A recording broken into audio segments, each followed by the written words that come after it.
तो अगला टॉपिक हम लोग पढ़ने जा रहे हैं डिफ्रैक्शन। जरा बात को पहले समझ लीजिए। ये सपोज करो पैरेलल बीम ऑफ लाइट है, this is parallel beam of light. तो वेव फ्रंट कैसा होगा? कहोगे सर प्लेन वेव फ्रंट होगा, इसको वेव फ्रंट कहते हैं। And this is plane wave front. Wave front के परपेंडिकुलर डायरेक्शन में लाइट ट्रेवल करता है। ये सपोज करो कि एक ऑब्स्टेकल है यहाँ पर। ऑब्स्टेकल मतलब जो लाइट को रोकता है, और ये स्क्रीन है। तो ये जो ऑब्स्टेकल है, हम लोग अब तक ये जानते हैं ज्योमेट्रिकल ऑप्टिक्स से कि लाइट स्ट्रेट पाथ पे ट्रेवल करता है। तो ये जो लाइट रे यहाँ पर आया, ये लाइट रे यहाँ तक पहुँचेगा और ये वाला पॉइंट जो है वो लाइटेड होगा, इधर का सब पॉइंट लाइटेड होगा, और ये ऑब्स्टेकल इस सब लाइट रे को रोक लेगा। मतलब ये वेव फ्रंट यहाँ जब टकराएगा तो इसको ये रोक लेगा, और ये रीजन कैसा रीजन होगा? Shadow reason. Light straight path में ट्रेवल करता है तो ये लाइटेड रीजन है और ये शैडो रीजन। ये ज्योमेट्रिकल ऑप्टिक्स का एक्सप्लेनेशन है। लेकिन वेव ऑप्टिक्स ये कहता है कि नहीं, ऐसा नहीं होगा। लाइट जो है वो ऑब्स्टेकल के पास बेंड करता है शैडो रीजन की तरफ। लाइट यहां से ऐसे स्ट्रेट पाथ पर नहीं चलेगा, ये लाइट रे यहां से बेंड करेगा किधर की तरफ? शैडो रीजन की तरफ। और लाइटेड पार्ट यहां से ऊपर यहां तक होगा और शैडो रीजन यहां से नीचे होगा। This is lighted, this is shadow. Light के इस फेनोमेना को डिफ्रैक्शन कहते हैं। लाइट के इस फेनोमेना को क्या कहते हैं? डिफ्रैक्शन। एक बार डेफिनेशन लिख लीजिए डिफ्रैक्शन का। देखो, when a light ray strike on obstacle,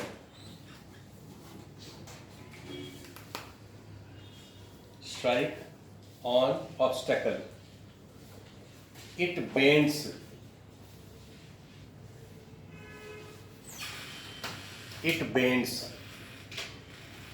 and enter into shadow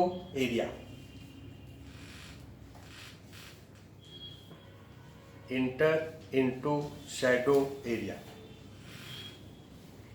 Full stop. This phenomena of light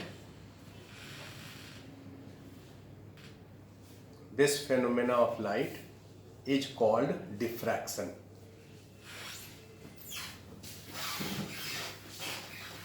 ये डायग्राम ड्रॉ कर लीजिए। ये पैरेलल बीम ऑफ लाइट है, तो वेव फ्रंट ये होगा, this is plane wave front. ये प्लेन वेव फ्रंट आकर के इस ऑब्स्टेकल से टकराया यहाँ पर। अकॉर्डिंग टू ज्योमेट्रिकल ऑप्टिक्स, यहाँ से जो लाइट है वो यहाँ तक स्ट्रेट पाथ पर जाएगा। ज्योमेट्रिकल ऑप्टिक्स के अनुसार इस पॉइंट से ऊपर लाइटेड होना चाहिए, इस पॉइंट से नीचे शैडो होना चाहिए। लेकिन वेव ऑप्टिक्स के अनुसार ये जो लाइट ऑब्स्टेकल पर कोलाइड किया है यहाँ पर कॉर्नर पर, वो बेंड करेगा शैडो रीजन की तरफ, तो यहां तक को वो लाइटेड कर देगा। ये लाइटेड रीजन हो गया, और इस लाइन से नीचे शैडो रीजन हो गया। तो लाइट जो बेंड करता है किसी ऑब्स्टेकल के पास, ऑब्स्टेकल के कॉर्नर के पास, इस फेनोमेना को ही डिफ्रैक्शन कहा जाता है। ये ड्रॉ करिए। एक और एग्जांपल देखो। ये पैरेलल बीम ऑफ लाइट है, ये प्लेन वेव फ्रंट है, और ये प्लेन वेव फ्रंट इस ऑब्स्टेकल पर स्ट्राइक है। तो जब इस ऑब्स्टेकल पर स्ट्राइक करेगा तो जो लाइट कॉर्नर के पास है, जो लाइट रे कॉर्नर के पास है, वो किधर बेंड करेगा? तो ये किधर बेंड करेगा? नीचे ऐसे। और ये किधर बेंड करेगा?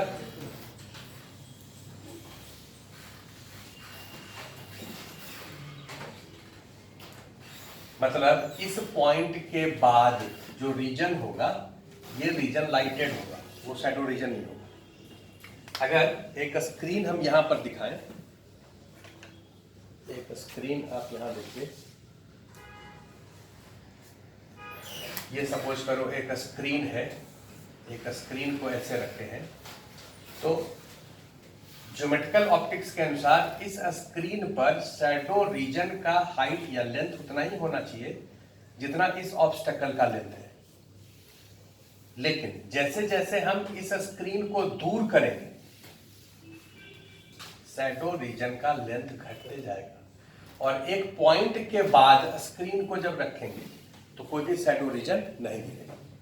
एक्सपेरिमेंट करके देख सकते हो। वैसे पैरेलल बीम ऑफ लाइट तो तुम अरेंज नहीं कर पाओगे, लेकिन कोई भी एक लाइट सोर्स लो, एक बल्ब लो और एक ऑब्स्टेकल उसके पास में रखो और इधर एक कोई प्लेन कुछ भी रखो, तो उसका शैडो आपको दिखेगा। लेकिन जैसे जैसे उसको दूर करोगे एक पर्टिकुलर पॉइंट के बाद कोई शैडो नहीं दिखेगा। ये स्क्रीन अगर इस ऑब्स्टेकल के बिल्कुल नजदीक है तब शैडो का लेंथ उतना ही बड़ा दिखेगा जितना बड़ा ये ऑब्स्टेकल था। लेकिन जैसे जैसे आप दूर करेंगे वैसे वैसे शैडो का लेंथ घटता जाएगा। इसका मतलब फाइनल निष्कर्ष ये निकाला गया कि ज्योमेट्रिकल ऑप्टिक्स भी सही है लेकिन कम डिस्टेंस के लिए, और वेव ऑप्टिक्स में डिफ्रैक्शन जो हम लोग पढ़ रहे हैं वो सही है जब डिस्टेंस ज़्यादा हो जाए। अगर डिस्टेंस कम है तो हम लोग ज्योमेट्रिकल ऑप्टिक्स यूज करेंगे, कोई दिक्कत नहीं। यहाँ से यहाँ तक आप इसको स्ट्रेट ही मान सकते हैं, थोड़ा सा और आगे कर दो, यहाँ तक भी इसको स्ट्रेट मान सकते हैं, लेकिन यहाँ से अगर ज़्यादा दूर कर दो तब उसको स्ट्रेट नहीं मान सकते। तो ये पॉइंट हम लोग आगे यूज भी करेंगे कि जब डिस्टेंस 10 या 15 मीटर हो जाए तब उस समय वेव ऑप्टिक्स यूज होता है। ये ऑब्जेक्टिव में पूछ सकता है कि डिस्टेंस जब ज़्यादा होगा तब किसको हम लोग फॉलो करेंगे, ज्योमेट्रिकल ऑप्टिक्स को कि वेव ऑप्टिक्स को? तो आंसर है वेव ऑप्टिक्स। और डिस्टेंस जब कम हो जाए तब ज्योमेट्रिकल ऑप्टिक्स। जैसे हम लोग कोई भी लेंस वगैरह जो भी यूज करते हैं तो less distance of distinct vision 25 centimetre होता है, क्लियर विजन वहाँ पर होता है। तो 25 सेंटीमीटर या 50 सेंटीमीटर या 2 मीटर तक को हम लोग ज्योमेट्रिकल ऑप्टिक्स यूज कर सकते हैं, उसमें वेव ऑप्टिक्स का यूज नहीं आता है। लेकिन अगर डिस्टेंस 15 या 20 मीटर के आसपास हो जाए तब उसमें वहाँ पर लाइट बेंड कर जाएगा और उसका कंसिडरेबल बेंड हम लोगों को कंसिडर करना पड़ेगा। तो ये डायग्राम भी ड्रॉ कर लीजिए एक बार।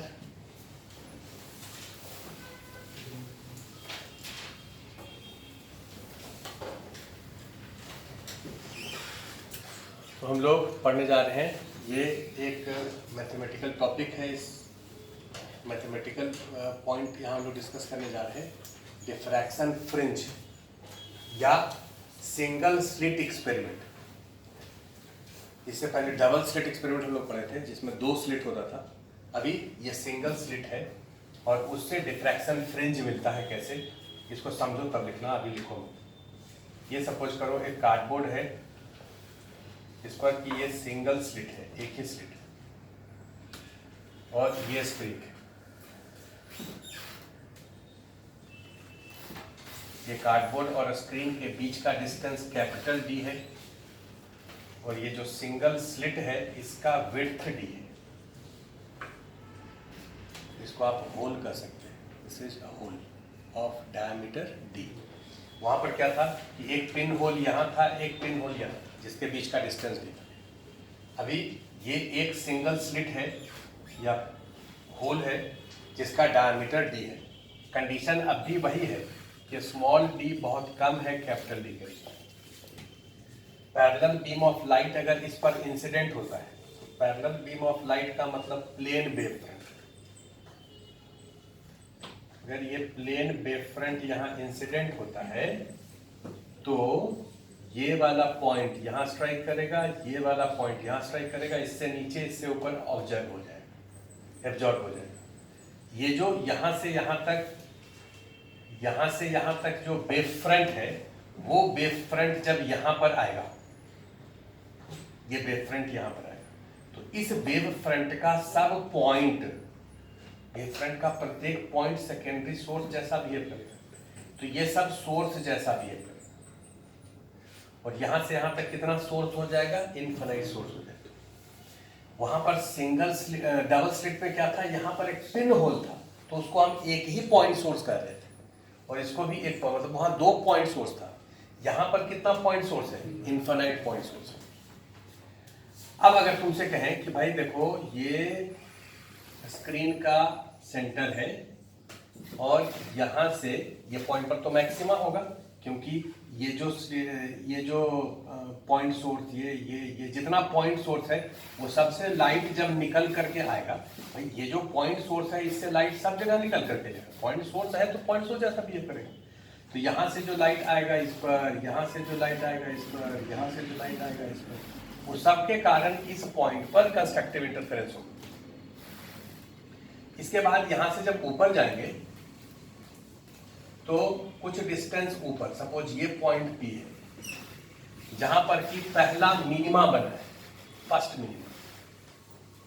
मिनिमा 1 अगर इस पॉइंट पर बना है, तो ये पाथ, ये जो पॉइंट सोर्स है और ये जो पॉइंट सोर्स है, उसका ये डिस्टेंस, ये पाथ लेंथ और ये पाथ, इस वाले पॉइंट सोर्स का नाम ए मान लें, इसको बी मान लें। ए और बी दोनों पॉइंट सोर्स से लाइट यहां पर पहुंचेगा, और बी जितना पॉइंट सोर्स है वो सबसे लाइट वहां पर पहुंचेगा। ये जो मिनिमा बनेगा वहां पर, इस दोनों के बीच में पाथ डिफरेंस, ये पाथ डिफरेंस कितने के बराबर, डी साइन थीटा।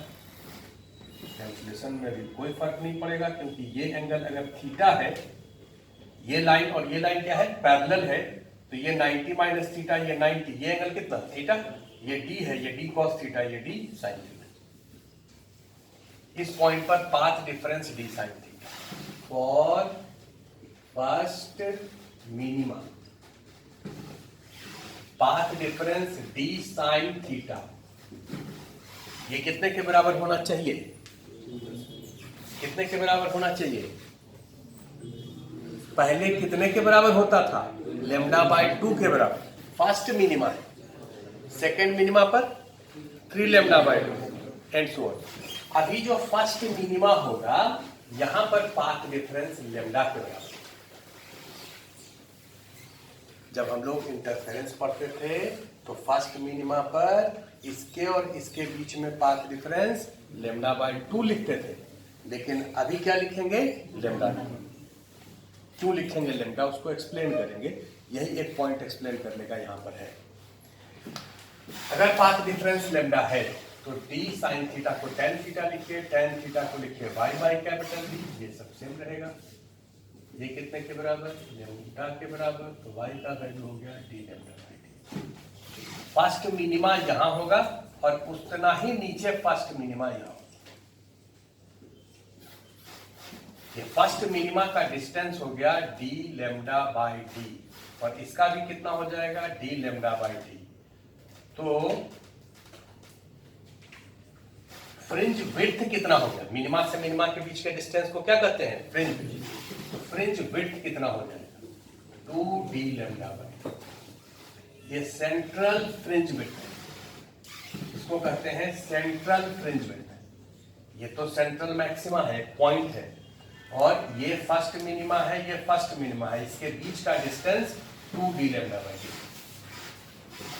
इसके बाद फिर से यहां से ऊपर चलिए, ये पॉइंट सपोज Q है, यहां पर सेकेंड मिनिमा बनता है, तो ये और ये दोनों के बीच में पाथ डिफरेंस कितना होगा, और second minima, this path difference AQ minus BQ। अब भाई इस एंगल को यहां से ऐसे मिला दो, इसको थीटा मान लो, तो पाथ डिफरेंस तो d sin थीटा ही होगा। d sin थीटा is equal to how much, 2 lambda. Diffraction में मिनिमा का कंडीशन होता है n लेमडा, पहला के लिए लेमडा, दूसरा के लिए 2 lambda, 3 lambda, 4 lambda. Sine theta को लिख दो, यहां से यहां तक का distance y by capital D equal to 2 lambda. तो y कितना हो गया 2d लेमडा। ये डिस्टेंस है 2d लेमडा बाई डी और ये डिस्टेंस है d लेमडा बाई डी। तो ये डिस्टेंस कितना होगा d lambda by. First minima और सेकेंड मिनिमा के बीच के डिस्टेंस को भी तो फ्रिंज विड्थ कहेंगे, लेकिन ये दूसरा फ्रिंज विड्थ कितना हो गया d लेमडा बाई डी के बराबर। सेंट्रल फ्रिंज जो है उसका विड्थ होता है 2d लेमडा बाई डी, जबकि इसके बाद वाला जो फ्रिंज है ऊपर वैसे ही नीचे उसका विड्थ होगा d लेमडा। W2 मतलब उसके बाद वाला फ्रिंज का width d lambda by D, इसके बाद भी d लेमडा बाई डी ही होगा। ये दो अलग अलग बात हो गया जो कि अलग है डिफ्रैक्शन इंटरफेरेंस में। इंटरफेरेंस में आपको बताया था कि सब फ्रिंज का विड्थ सेम होता है। डिफ्रैक्शन में आपको ये याद करवा रहे हैं कि सेंट्रल फ्रिंज का विड्थ बाकी सबसे डबल। यहाँ तक लिखो। ये पॉइंट एक्सप्लेन करके अभी बताना है कि इसका डिस्टेंस लेमडा या इसका 2 लेमडा क्यों हुआ, लेकिन पहले यहाँ पे लिखिए। तो इसके बाद देखिए कि ये तो सेंट्रल मैक्सिमा है, ये फर्स्ट मिनिमा है, ये सेकंड मिनिमा है, तो इसके बीच में कहीं पर फर्स्ट मैक्सिमा होगा। सेंट्रल का मतलब 0 है ना, तो फर्स्ट मैक्सिमा यहां पर कहीं होगा। ये पॉइंट सपोज करो Q1 है, Q1 पर फर्स्ट मैक्सिमा है।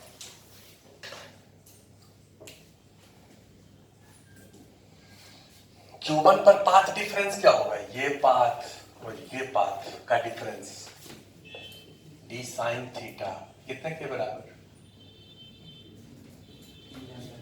3 लेमडा बाई 2।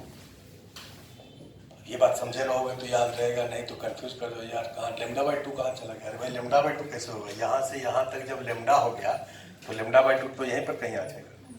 अब इसके बीच में है तो अगला जो होगा लेमडा बाई 2 नहीं होगा, उसके बाद क्या होगा 3 लेमडा बाई 2। तो फर्स्ट मैक्सिमा के लिए path difference 3 lambda by 2। D sign theta को लिखेंगे y by capital D 3 by 2 D lambda by D. 3 by 2 D lambda by D का मतलब इससे आधा है ना। यहां से यहां तक और यहां से यहां तक डिस्टेंस क्या होगा सेम होगा। जो फर्स्ट मैक्सिमा होगा ये दोनों मिनिमा के बीच में ही होगा जैसे पहले होता था। उसके बाद सेकेंड मैक्सिमा के लिए पाथ डिफरेंस कितना होना चाहिए 5 लेमडा बाई 2। फिर से कैलकुलेशन आप ऐसे ही करिए, y का वैल्यू हो जाएगा 5 बाई 2 डी लेमडा बाई। मतलब जो सेंट्रल मैक्सिमा है, ये सेंट्रल मैक्सिमा है, यहाँ से यहाँ तक सेंट्रल मैक्सिमा का width 2 D lambda by D है, लेकिन इसके बाद ये मैक्सिमा और ये मैक्सिमा के बीच का distance D lambda by D होगा। सेंट्रल मैक्सिमा को छोड़ करके बाकी सब फ्रिंज विड्थ सेम होता है डी लेमडा बाई डी के बराबर। इसको भी आप कंप्लीट करिए।